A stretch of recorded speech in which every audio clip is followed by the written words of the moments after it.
And amid high drama today, Jagan Mohan Reddy was sent to jail for 2 weeks in the disproportionate assets case against him. He will be in judicial custody till the 11th of June. However, high drama followed after he was taken into jail. His family sitting outside holding a dharna. His family, including his mother, who is now heading the party in his absence, crying political vendetta against the Chief Minister of the Congress. I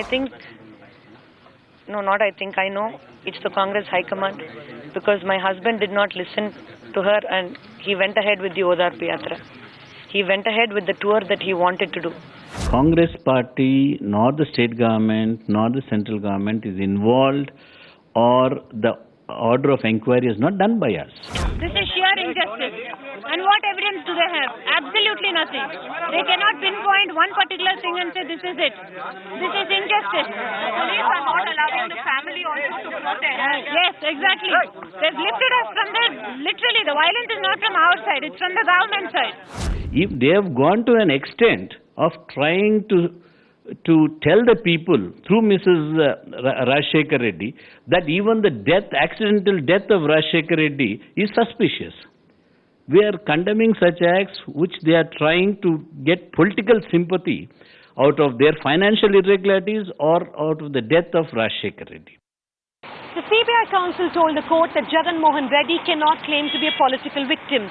The CBI made very serious allegations that Jagan was doing Hawala transactions, and he also caused almost 12,000 crore rupee loss to the state exchequer.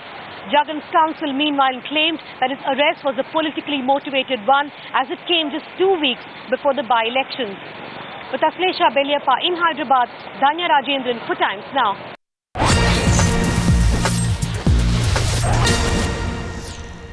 And Times Now has accessed exclusive details of CBI's interrogation of Jagan Mohan Reddy. Poonam Agarwal on the phone line with those details. Poonam. Well, what we have gathered from the CBI that in the 3-day interrogation that happened of Jagan Mohan Reddy, he was asked on the specific transactions or the investments which were made by different investors in the company which is run by Jagan Mohan Reddy. Apparently, CBI is saying that these investments were made in the company owned by Reddy's or under the pressure of YSR Reddy when he was the CM. But on that particular specific question, Jagan Mohan Reddy has clearly denied and said that there was no investment or a quid pro made by any investors in the companies which are owned by them. The second specific question which was asked by the CBI was that how come he is having so much of asset in his name?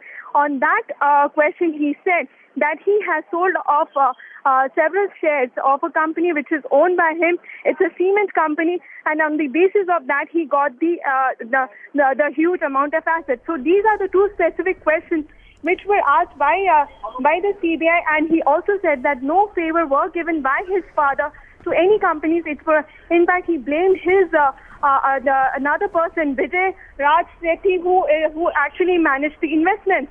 So these are the main facts which came out during the interrogation, to which CBI was not satisfied. Right. And in fact, CBI also said that on many questions he tried to digress the entire thing and was not cooperating. That is the main reason why he was arrested by the CBI yesterday.